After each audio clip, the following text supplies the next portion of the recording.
এই ছেলেটি ব্যাংক থেকে অনেক টাকা ঋণ নিয়ে এবং তার কাছে জমানো সমস্ত টাকা দিয়ে শহরে একটা ফ্ল্যাট কিনে নেয়। কিছুদিন সেখানে তার দিনকাল ভালো গেলেও কয়েকদিন পর থেকেই তার ফ্ল্যাটে শুরু হয় চরম শব্দের যন্ত্রণা। ঠিক যখনই রাতের বেলা সে ঘুমোতে যায় আর তখনই উপরতলা থেকে প্রচুর শব্দের আওয়াজ আসতে থাকে। কিন্তু উপরতলায় গিয়ে ওই ফ্ল্যাটের মালিককে জিজ্ঞেস করলে সে বলে, কই না তো, আমরা তো কোনো শব্দ করিনি। এই শব্দ তার জীবনটা নরক বানিয়ে দেয়। তবে ছেলেটি কি শেষমেশ এই শব্দ কে করেছে সেটা বের করতে পারবে? এমনই অসাধারণ এক অন্য ধরনের গল্প আজকে আপনাদেরকে শোনাবো। কথা দিচ্ছি গল্পের শেষটা শুনে আপনি চমকে যাবেন। তো চলুন গল্পটি শুরু করা যাক। ইউসাং অনেক খোঁজাখুঁজি করার পরে সুন্দর একটা ফ্ল্যাট পেয়েছে, যার মূল্য 1 বিলিয়ন টাকা।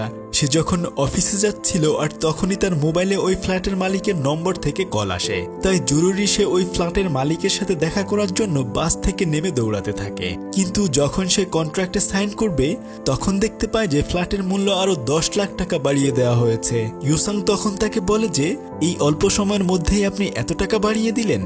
তখন ফ্ল্যাটের মালিক বলতে থাকে যে ভাই, নেয়ার হলে তুমি এখনই নাও, না হলে আরো অনেক লোক আছে, তাদের কাছে আমি এই ফ্ল্যাটটি বিক্রি করে দেব। এরপর পেছনে ফিরে সে দেখে যে আসলে ওখানে আরো অনেক কাস্টমার রয়েছে ওই ফ্ল্যাটটা কেনার জন্য। তাই সে তখন নিরুপায় হয়ে আরো 10 লাখ টাকা বেশি দিয়ে তৎক্ষণাৎ ফ্ল্যাটটি কিনে নেয়। সে তার কাছে জমানো সমস্ত টাকা ব্যাংক থেকে তুলে নেয় এবং সেই সাথে বাকি টাকা ঋণ নিয়ে ফ্ল্যাট মালিককে পরিশোধ করে দেয়। সে তখন কল্পনাতে তার নতুন ওয়াইফকে নিয়ে কিভাবে ওই ফ্ল্যাটে থাকবে সেই স্বপ্ন দেখতে থাকে।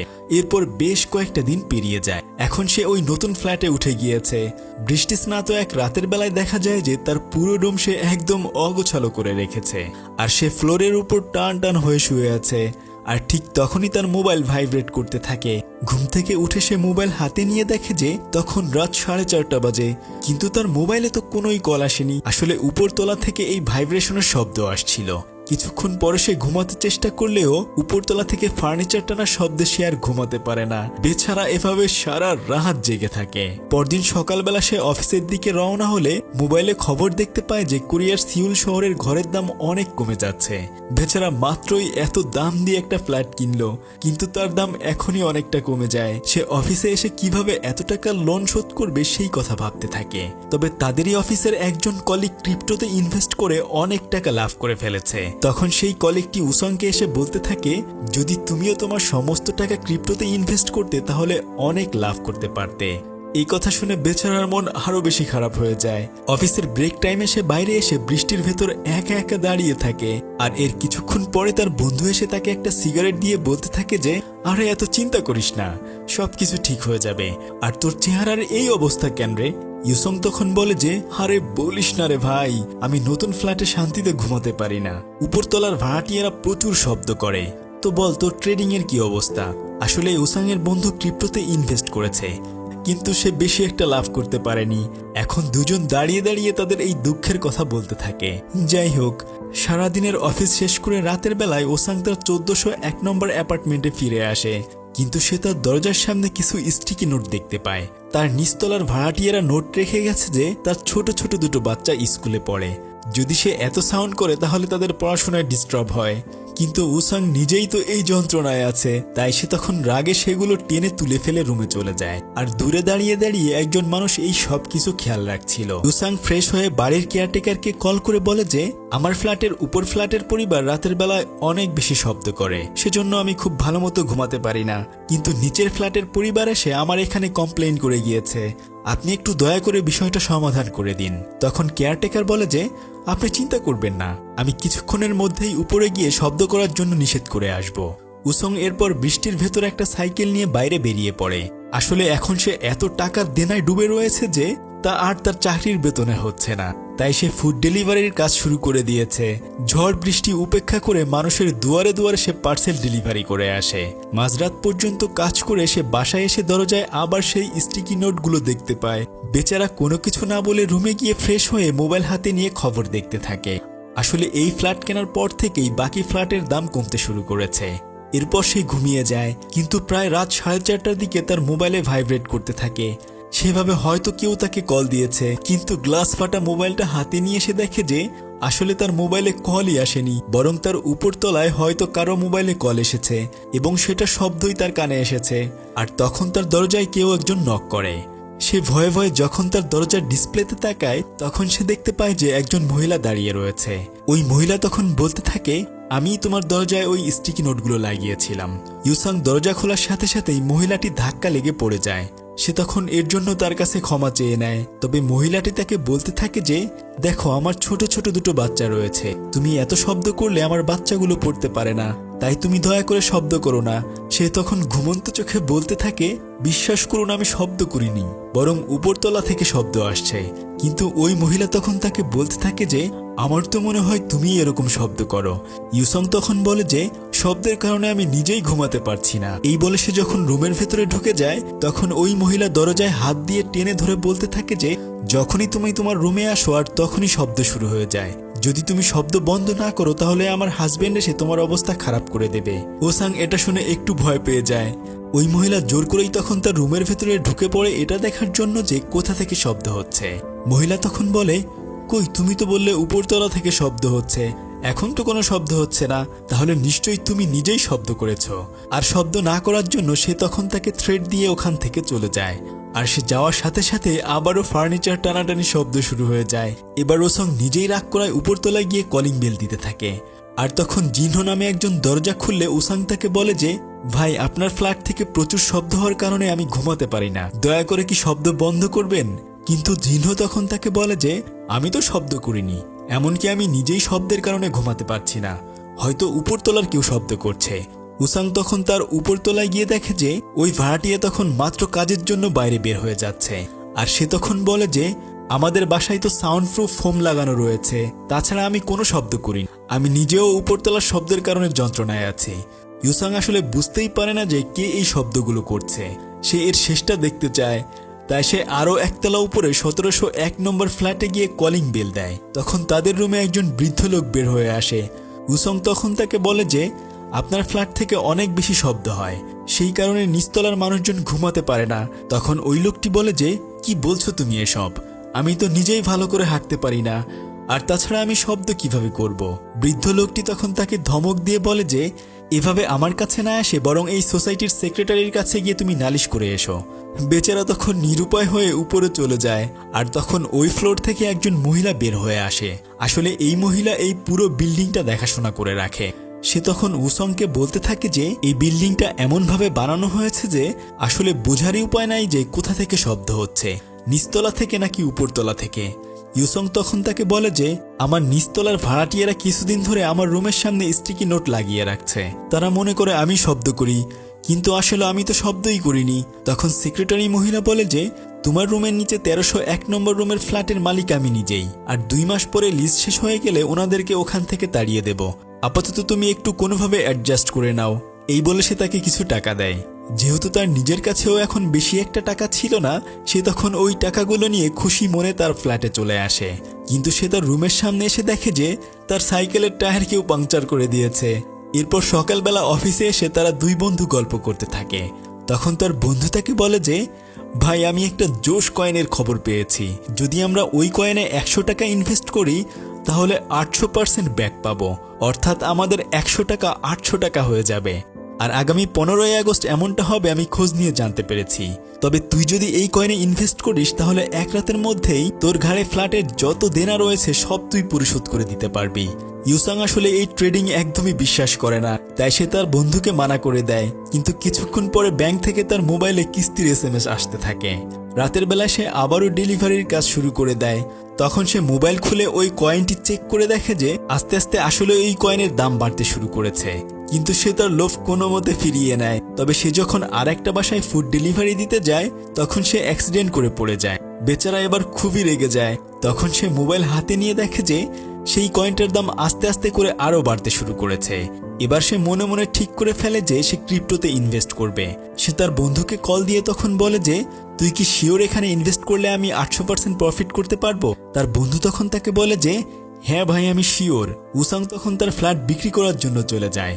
সে তার 1 বিলিয়ন টাকার ফ্ল্যাট মাত্র 850 মিলিয়নে বিক্রি করে দিতে চায়, কেননা সে মনে মনে ভাবে যদি সে এর অর্ধেক টাকাও ইনভেস্ট করে তাহলে এর 8 গুণ সে ফেরত পাবে। আর এরপর চাইলেই খুব সহজেই সে ওই ফ্ল্যাটটি আবারই কিনে নিতে পারবে। কিছুক্ষণ পরে 2 জন কাস্টমার চলে আসে তার বাসাটি দেখার জন্য। সে তখন তাদের কাছ থেকে 85 মিলিয়ন টাকা অ্যাডভান্স নিয়ে নেয়। সে তখন তাদেরকে বলে যে যদি আমি এই কন্ট্রাক্ট ভায়োলেট করি তাহলে আমাকে কত টাকা জরিমানা দিতে হবে। তখন ওই লোকটি তাকে বলে যে তোমাকে ডাবল টাকা অর্থাৎ 170 মিলিয়ন জরিমানা দিতে হবে। সে তখন ওই 85 মিলিয়ন টাকা নিয়ে তার নিজের বাসার উদ্দেশ্যে রওনা দেয়। আস্তে আস্তে সে দেখে যে তার কয়েনের দাম আরও বাড়তে শুরু করেছে, কিন্তু তার মোবাইলের চার্জ প্রায় শেষ হয়ে যাচ্ছিল। তাই সে দৌড়ে এসে কোনো মতে বাসায় ঢুকে মোবাইল চার্জ দিয়ে তার বন্ধুকে কল করে। তার বন্ধু তাকে বলে যে যখন কয়েনটার দাম 850 টাকা হবে তখনই কিনে ফেলার জন্য। সে তখন ল্যাপটপ নিয়ে বসে অপেক্ষা করতে থাকে কখন কয়েনটার দাম 815 টাকা হবে। আর এর অল্প কিছুক্ষণ পরেই শুরু হয়ে যায় ঝামেলা, কেননা তার উপরতলা থেকে আবারও শব্দ হতে শুরু করে। কিন্তু কোনো মতে সে অনেক চেষ্টা করে 850 টাকায় কয়েনটি কিনতে পারে। দেখতে দেখতে কিছুক্ষণের মধ্যেই কয়েনের দাম ডাবল হয়ে যায়। তখন উসং তার বন্ধুকে বলতে থাকে, আরে ভাই, আমার তো বিশ্বাসই হচ্ছে না, এতদিন তোকে আমি গালাগালি করেছি, আমাকে প্লিজ মাফ করে দিস। তখন তার বন্ধু তাকে বলে যে 15 তারিখে সকালবেলা 8:15 এই কয়েন বিক্রি করে দিতে হবে, কেননা এরপর থেকেই আবারও কয়েনের দাম কমতে শুরু করবে। ইউসাং তখন এই দিনক্ষণ সমস্ত কিছু ডায়েরিতে লিখে রাখে। এরপর সে খুশিতে খুশিতে সময় গুনতে থাকে। আজকে তার মনটাও একটু ভালো।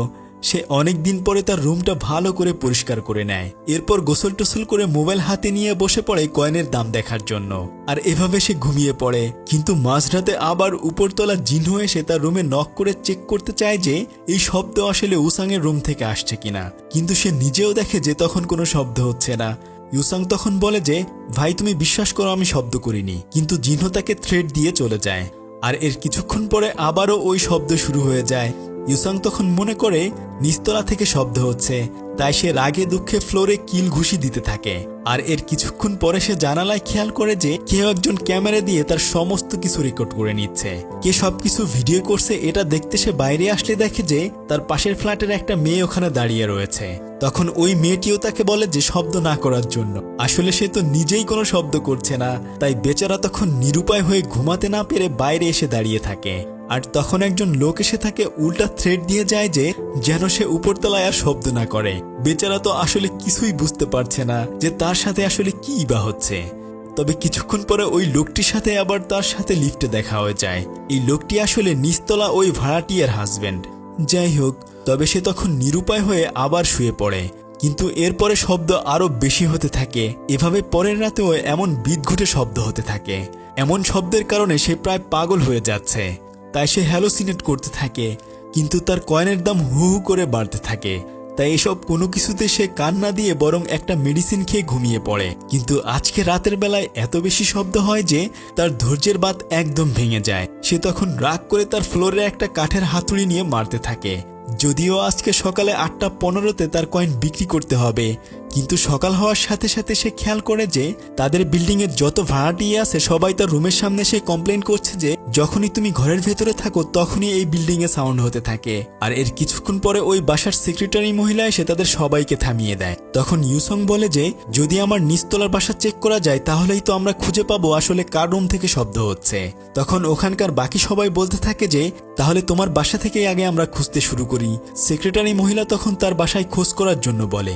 জিনহো তখন তাড়াতাড়ি ভালোভাবে খোঁজ করতে থাকে। আর তখনই শব্দ বন্ধ হয়ে যায়। ইউসং তখন বলে যে দেখো, আমি এখানেই দাঁড়িয়ে রয়েছি, তাহলে আমি ভেতরে শব্দ করছি কিভাবে? কিন্তু জিনহো সবাইকে ডেকে এনে দেখায় যে ইউসং মোবাইলের মাধ্যমে ভাইব্রেশন চালু করে দিয়ে অটোমেটিকভাবে তার রুমে একটা শব্দ করার সিস্টেম বানিয়ে দেওয়া হয়েছে। কিন্তু ইউসং তো তার নিজের রুমে এমন একটা লুকানো জায়গা রয়েছে সেটাই সে জানে না। সে তখন ভাবে হয়তো নিচতলার ভাড়াটিয়ার হাজবেন্ড তাকে ফাঁসিয়ে দেওয়ার জন্য এমনটা করেছে। তাই তখন সে তার সাথে মারামারি শুরু করে দেয়। তখন ওই লোকটি ইউসংকে ধাক্কা দিলে তার মোবাইলটি পড়ে যায়। ইউসং নিজেকে বাঁচানোর জন্য উঠে দাঁড়ালে ওই লোকটি একা একা ফ্লোরে পড়ে যায়। আর তখনই পুলিশ এসে তাকে ধরে নিয়ে যায়। সে বারবার পুলিশকে বলতে থাকে যে স্যার, আজকে 8:15 আমার অনেক জরুরি একটা কাজ রয়েছে, আর তাছাড়া আমি ওই লোকটিকে মারিনি, আমাকে প্লিজ ছেড়ে দিন। কিন্তু পুলিশ তার কোনো কথাই শোনে না। সে তখন পুলিশকে বলে যে তাহলে দয়া করে আমার মোবাইলটা আমাকে ফেরত দিন। কিন্তু সকালবেলা ধাক্কাধাক্কি করার কারণে তার মোবাইলটাও এখন ভেঙে গিয়েছে।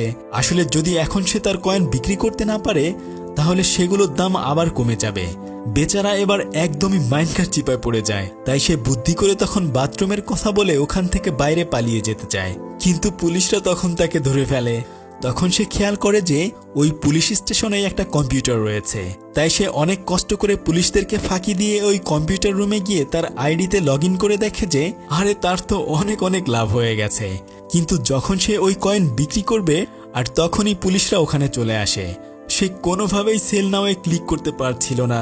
যখনই সে ক্লিক করতে যাবে আর তখনই তার হাতে ইলেকট্রিক গান দিয়ে শক দেয়া হয়। কিন্তু বেচারা তার সর্বোচ্চ দিয়ে চেষ্টা করতে থাকে।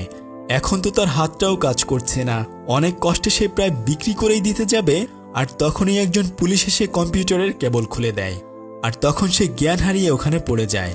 আর যখন তার হুঁশ ফিরে আসে তখন তার বাসার সেক্রেটারি মহিলা এসে পুলিশের কাছে প্রমাণ দেয় যে ইউসাংয়ের কোনো দোষ নেই, বরং তাদের নিচতলার ভাড়াটিয়াই উল্টো তাকে প্রথমে মেরেছিল। তখন পুলিশ এসে তাকে সরি বলে আর তার মোবাইলটি তাকে ফেরত দেয়। কিন্তু এতক্ষণে সে তো তার সব কিছু হারিয়ে ফেলেছে। অল্প দামে তার বাড়িটাও চুক্তি মোতাবেক বিক্রি হয়ে যাবে। বাসায় ফিরে এসে সে তার ভাঙা ল্যাপটপটি নিয়ে তার আইডিতে লগ ইন করে দেখে যে সেই কয়েনের দাম প্রায় 100% কমে গিয়েছে। অর্থাৎ তার সেই 85 মিলিয়ন টাকা সে লস করে ফেলেছে। এটা দেখে বেচারার মন একদমই ভেঙে যায়। সে তখন রাগে দুঃখে কান্না করতে থাকে, কেননা এত স্বপ্নের বাড়ি এবার তাকে বিক্রি করে দিতে হবে। সে তখন একটা নোট লিখে নিজেকে এবার শেষ করে দেওয়ার জন্য জানালার কাছে এসে দাঁড়ায়। আর তখনই উপরতলা থেকে আবারও শব্দ শুরু হয়ে যায়। এবার সে তার ঘরের ভেতর থেকে একটা হাতুড়ি নিয়ে জিনহোয়ের উপরে হামলা করে বসে। কিন্তু সে জিনহোকে মারতে গিয়ে উল্টে তার হাতেই মার খেতে থাকে। জিনহো যখন তাকে মারতে যাবে আর তখন সেও ওই বিল্ডিংয়ের শব্দ শুনতে পায়। তখন সে বুঝতে পারে যে আসলে ইউসাং কোনো শব্দ করেনি। এরপর তারা শত্রুতা ভুলে দুজন বন্ধু হয়ে যায় এবং দুজন মিলে নিচতলায় গিয়ে কলিং বেল দিতে থাকে। কিন্তু দরজায় হাত দিয়ে তারা টের পায় যে আসলে রুমটা খোলা রয়েছে। তাই তারা দুজন তখন 1301 নম্বর ফ্ল্যাটের কোনায় কোনায় সবকিছু খুঁজতে থাকে। কোথাও তারা শব্দ করার কোনো কিছুই খুঁজে পায় না। তখন ইউসাং অনেক খোঁজাখুঁজি করার পর কিছু ডকুমেন্ট খুঁজে পায়। আসলে 3 দিন আগে সে যাদের কাছে তার বাড়িটা বিক্রি করেছিল সেই দলিলটা এখানেই রয়েছে। তারা দুজন তখন ওই দলিলগুলো নিয়ে উপরে চলে আসে। তখন জিনহো বলে যে আমার ফ্ল্যাটটাও তাদের কাছ থেকেই লোন নিয়েছি।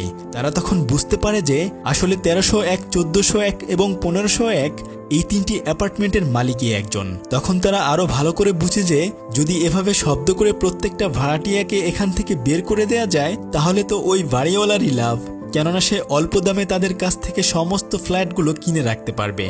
তারা দুজনেই তখন বুদ্ধি করতে থাকে যদি তারা এই ব্যাপারটা ধরিয়ে দিতে পারে তাহলে তাদের দুজনের বাড়ি বিক্রির কন্ট্রাক্ট ক্যান্সেল করতে পারবে।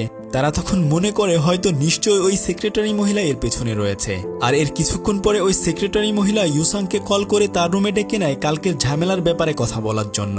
সে যখন তার সাথে কথা বলছিল তখন জিনহো এসে তাদের দরজায় নক দিতে থাকে। আসলে তারা দুজনেই বুদ্ধি করে এখানে এসেছে যেন এই বাসায় তল্লাশি করে দেখতে পারে শব্দ আসলে এখান থেকে হচ্ছে কিনা, কেননা এই সেক্রেটারি মহিলাই সিস্টেম করে অন্য মানুষ দিয়ে তাদের কাছ থেকে ফ্ল্যাটটি কিনে নিয়েছে। ইউসাং তখন বাথরুমের কথা বলে ওই বাসায় খোঁজাখুঁজি করতে থাকে, কিন্তু অনেক খুঁজে আসলে সে কোনো কিছুই পায় না। তবে কিছুক্ষণ পরে সে ওখানে একটা পিস্তল দেখতে পায়। কিন্তু এর কিছুক্ষণ পরেই সেক্রেটারি মহিলার হাজবেন্ড তাকে চোর বলে মারতে যায়। তখন ইউসাং তাদেরকে বলে যে আমি বুঝতে পেরেছি তোমরা আমাদেরকে বোকা বানিয়েছো, তোমরাই এই সিস্টেম করে এই ফ্ল্যাটের দাম কমিয়ে আমার থেকে কিনে নিয়েছো। জিনহো তখন তাকে নিয়ে নিচে চলে আসে। তারা দুজনে এবার এক হয়ে খুঁজে বের করতে চায় যে কে আসলে শব্দ করছে। ইউসাং বাসায় ফিরে এসে তার ভাঙা মোবাইল হাতে নিয়ে সেটা অন করতে পারে না। তবে তখন সে সেই মোবাইলটি হাতে নেয় যেটা আসলে গতকাল তার বাসা থেকে উদ্ধার করা হয়েছিল। সে তখন ওই মোবাইলটি হাতে নিয়ে দেখে যে ওখানে ওয়াইফাই পাচ্ছে। তাই সে এবার কোন রুম থেকে এই ওয়াইফাই কানেক্ট করা আছে সেটা দেখার জন্য চলে যায়। কিন্তু জিনহোয়ের রুমের সামনে আসলে সে দেখে যে এখানে পুরোপুরিভাবে নেটওয়ার্ক পাচ্ছে। সে জিনহোকে তখন তার ওয়াইফাই এর পাসওয়ার্ড চাইলে জিনহো বলে যে আমার তো ওয়াইফাই নেই। কিন্তু এবার ইউসাং জিনহোকেও সন্দেহ করতে থাকে। সে প্রতিটি রুমের সামনে গিয়ে ওয়াইফাই এর রেঞ্জ চেক করতে থাকে। তবে সে খেয়াল করে যে শুধুমাত্র জিনহোয়ের রুমের সামনেই ভালো নেটওয়ার্ক পাচ্ছে। তাই সে তখন এবার বুদ্ধি করে জিনহোয়ের পিছু করতে থাকে। তারা দুজনেই স্টিম বাথ নিতে জিমে আসে। তখন জিনহো ইউসাংকে বলে যে আমি আসলে একজন আন্ডারকভার জার্নালিস্ট, লুকিয়ে লুকিয়ে আমি বিভিন্ন টিভি প্রোগ্রামে রিপোর্ট করে থাকি। তবে কে যে আমাদের বাসায় শব্দ করছে সেই লোকটাকে পেলে আমার তো মেরে ফেলতে ইচ্ছে করছে। তখন ইউসাং বলে যে হ্যাঁ ভাই, ঠিকই বলেছ, আমার নিজেরও তাকে মেরে ফেলতে মন চাচ্ছে। কিছুক্ষণ পরে ইউসং তাকে বলে যে ভাই তুমি তাহলে এখানে থাকো, আমি বরং রুমে চলে যাই, আমার এখানে একটুও ভালো লাগছে না। এই বলে সে উপরে এসে জিনহোয়ের রুমে ওয়াইফাই খুঁজতে থাকে। সে রাউটারের পেছনে থাকা নাম দেখে বের করে ফেলে যে আসলে ওই মোবাইলটা এই বাসার ওয়াইফাইয়ের সাথে কানেক্ট রয়েছে। প্রমাণ হিসেবে সে ওটার একটা ছবি তুলে নেয়। এবার ইউসং পুরোপুরি বুঝে যায় যে শব্দ আসলে 1501 নম্বর রুম থেকে তথা তার উপর রুম থেকে এসেছিল। তবে সে ওখানে একটা গোপন রুম খুঁজে পায়, যেখানে তার উপর নজরদারির সমস্ত প্রমাণ দেখতে পায়। সে কবে সাইকেল থেকে পড়ে গিয়েছিল, কোথায় গিয়েছিল, সমস্ত কিছু সেখানে লেখা রয়েছে। সে ওখান থেকে সমস্ত কিছু ছবি তুলে রাখে, কিন্তু তখনই তার মোবাইলের চার্জ শেষ হয়ে যায়। ইউসং এবার জিনহোয়ের রুমে ভাইব্রেট করার মেশিনও খুঁজে পায়। সে এবার সম্পূর্ণ শিওর হয়ে যায় যে জিনহোই তাকে ফাঁসিয়েছে। তবে যখন সে রুম থেকে বের হবে আর ঠিক তখনই জিনহো তার রুমে চলে আসে। এবার তো ইউসং আটকা পড়ে যায়। সে তখন তার রুমেই চুপচাপ লুকিয়ে থাকে। জিনহো তখন গোপন একটা মেমোরি কার্ড বের করে ভিডিও এডিট করতে বসে যায়। কিছুক্ষণ আগে ইউসং বলেছিল তার আসলে যে শব্দ করে তাকে মেরে ফেলতে ইচ্ছে করে। এই কথাটিকে সে অন্যান্য ফুটেজের সাথে এমনভাবে জুড়ে দেয় যেন মনে হয় উসাং একজন মানুষকে মেরে ফেলতে চাচ্ছে। আর এসব কিছু ইউসং দূর থেকে লুকিয়ে লুকিয়ে দেখতে পায়। তবে সে তখন রাগে ফুলতে থাকে, কেননা বন্ধু হয়েও জিনহো তাকে ধোঁকা দিয়েছে। তাই সে সারাদিন ওই রুমের ভেতরেই অপেক্ষা করতে থাকে রাত হওয়ার জন্য। রাত হলে সে একটা হাতুড়ি দিয়ে জিনহোকে মারার জন্য যায়, কিন্তু সে ছিল খুবই ভীতু একটা ছেলে। সে তখন তাকে মারতে পারে না। তবে এর কিছুক্ষণ পরেই কে যেন ওই রুমের কলিং বেল দেয়, আর এটা দেখে সে তাড়াতাড়ি খাটের নিচে লুকিয়ে পড়ে। তবে দেখা যায় যে আসলে অন্য কেউ নয়, বরং ওই মহিলাটি তার রুমে এসেছে। এবার জিনহো বুঝে যায় যে তার উপরতলা এবং নিচতলা দুজনে মিলেই তাকে বোকা বানিয়েছে। তখন ওই মহিলাটি জিনহোকে বলতে থাকে যে তোর কারণে আমার হাজবেন্ড অ্যাক্টিং করে নিজেকে মারতে গিয়ে এবার কোমায় চলে গেছে। জিনহো তখন তার খাটের নিচ থেকে তাকে কিছু টাকা দিয়ে দেয়, কিন্তু ওই মহিলাটি টাকা না নিয়ে বরং ওখানে খাটের নিচে থাকা কয়েকটা হার্ড ডিস্ক ভেঙে ফেলে। জিনহো তখন রাগ করে ওই মহিলাটিকেই মেরে ফেলে। আর এই সব কিছু ইউসং খাটের নিচ থেকে লুকিয়ে লুকিয়ে দেখছিল। কিছুক্ষণ পরে জিনহো পুলিশকে কল করে বলে যে আমার বাসায় একটা খুন হয়েছে, হয়তো আমার নিচতলার ইউসং নামের ওই ছেলেটি তাকে মেরে ফেলেছে। এবার তো ইউসং একবারই ফেসে যায়। সে বের হয়ে লাশ দেখে বমি করে দেয়। তবে সে যখন বাইরে বের হতে যাবে তখনই জিনহো তাকে দেখে ফেলে। জিনহো তখন নিজেই ওই হাতুড়ি নিয়ে নিজেকে আঘাত করে সেটা ইউসং এর হাতে ধরিয়ে দেয়।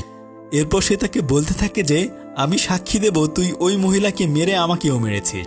ইউসং তখন তাড়াতাড়ি ফিঙ্গারপ্রিন্ট বুঝতে থাকে। সে জিনহোকে মারতে গেলে উল্টা জিনহো তাকে মারতে থাকে এবং তাকে বলতে থাকে এই বিল্ডিং যে বানিয়েছে তাকে ধরার জন্য আমি এখানে এসেছি। আসলে ওই সেক্রেটারি মহিলার সমস্ত কালো টাকার ইনভেস্টিগেশন করার জন্য সে এখানে এসেছে। ইউসং তখন তাকে বলে যে ভাই তোমার সাথে আমার তো কোনো শত্রুতা নাই, তাহলে তুমি আমাকে কেন এভাবে ফাঁসালে?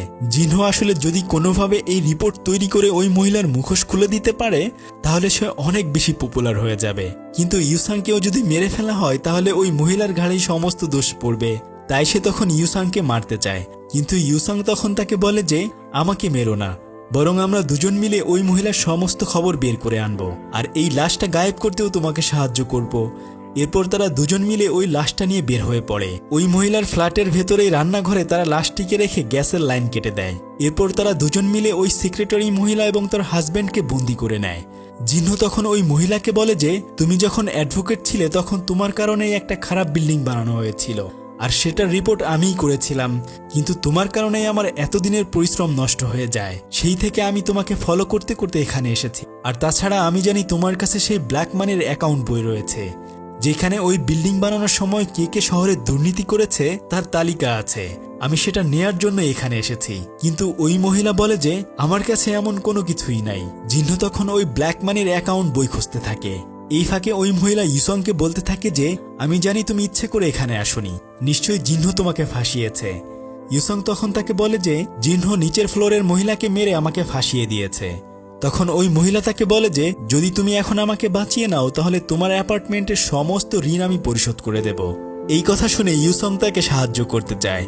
সে তখন একটা ব্লেড এনে তার হাতের বাঁধন খুলে দিতে চায়, আর তখন জিনহো অ্যাকাউন্ট বুক খুঁজে না পেয়ে মহিলাকে মারার জন্য নিয়ে যায়। কিন্তু তারা ওই মহিলার বাসায় একটা ভল্ট খুঁজে পায় যেখানে অনেক অনেক টাকা রাখা ছিল।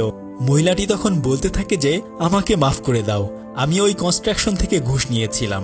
ইউসং তখন ওই মহিলাকে বাঁচানোর জন্য জিনহোয়ের দিকে সেই বাসায় থাকা পিস্তলটি দিয়ে গুলি করতে গেলে দেখে যে আসলে তার ভেতরে একটাও গুলি ছিল না। জিনহো তখন ইউসংকে বলে যে আরে হারামজাদা, তুই আমার সাথে ফাজলামি করতেছিস। এরপর সে তাকে মারতে থাকে, কিন্তু কিছুক্ষণ পরে ওই মহিলা এসে বিষাক্ত গ্যাস দিয়ে জিনহোকে আক্রমণ করে বসে। এখন সবাই মিলে জিনহোকে মারার জন্য উঠে পড়ে লাগে, কিন্তু জিনহো পালানোর সময় অনেক বেশি আঘাত পেয়েছে। এখন ইউসং জিনহোকে খুঁজে পেলে ওই মহিলাটি তাকে মেরে ফেলার জন্য বলে, কিন্তু সে আসলে তাকে মেরে ফেলতে চাইছিল না। কিছুক্ষণ পরে এমনিতেই জিনহো মরে যায়। তবে ওই মহিলা এবার উল্টা ইউসংকে মারতে থাকে। আসলে মেইন কালপ্রিট হচ্ছে এই মহিলা, কেননা সে চায় না এখানে গরিব মানুষরা এসে ফ্ল্যাট কিনে তাদের সাথে বাস করবে। তাই সে এখানকার মানুষদেরকে কোনোভাবে ভাগিয়ে তাদের কাছ থেকে কম দামে ফ্ল্যাট কিনে নিয়ে যায়। ইউসং এবার সবকিছু বুঝতে পারে, কিন্তু এখন সে আর কোনো কিছুই করতে পারে না। কিছুক্ষণ পরে ওই মহিলা কয়েকটা বইয়ের ভেতর থেকে ওই অ্যাকাউন্ট বুকটা বের করে বলে যে, তোদের মতো বলদরা এটা কখনোই খুঁজে পাবি না। আমি এটা দিয়েই তো বিজনেসম্যানদের কাছ থেকে অনেক অনেক টাকা হাতিয়ে নেই। ওই মহিলা এবার ইউসংকেও মেরে ফেলতে যায়। তবে কপাল ভালো জিনহো এসে তখন ওই মহিলাকে মেরে ইউসংকে বাঁচিয়ে নেয়। আসলে তখন জিনহো মারা যায়নি, সে তখন ইউসং এর কাছে সমস্ত ডকুমেন্টগুলো চায়, কিন্তু ইউসং তখন ও সব কিছু পুড়িয়ে ফেলে। আর এরপরে ইউসং ওখান থেকে চলে আসে।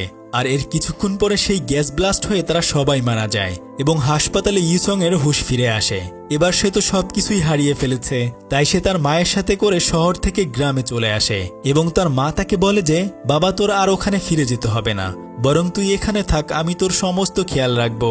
কিন্তু শেষমেশ দেখা যায় যে ইউসং আসলে আবার সেই ফ্ল্যাটে ফিরে আসে এবং একটা ড্রয়ারের ভেতর থেকে তার ফ্ল্যাটের ডকুমেন্টটা বের করে নেয়। আসলে সেদিন সে সবকিছু পুড়িয়ে ফেললেও নিজেরটা রেখে দিয়েছিল। এরপর শয়তানি হাসি হাসতে থাকে। ভালো থাকার লোভ নিজেও সে সামলাতে পারে না। হয়তো পরবর্তীতে সেও ওই মহিলার মতো শয়তান হয়ে উঠবে, কিংবা একজন ভালো মানুষ হয়েই বেঁচে থাকবে। এমনই এক রহস্য রেখে গল্পটি শেষ হয়ে যায়। এতক্ষণ আপনাদের সাথে ছিলাম আমি সাদি। ফিরছি কয়েকদিনের মধ্যেই নতুন কোনো ভিডিও নিয়ে। ততক্ষণে সবাই ভালো থাকুন। আল্লাহ হাফেজ।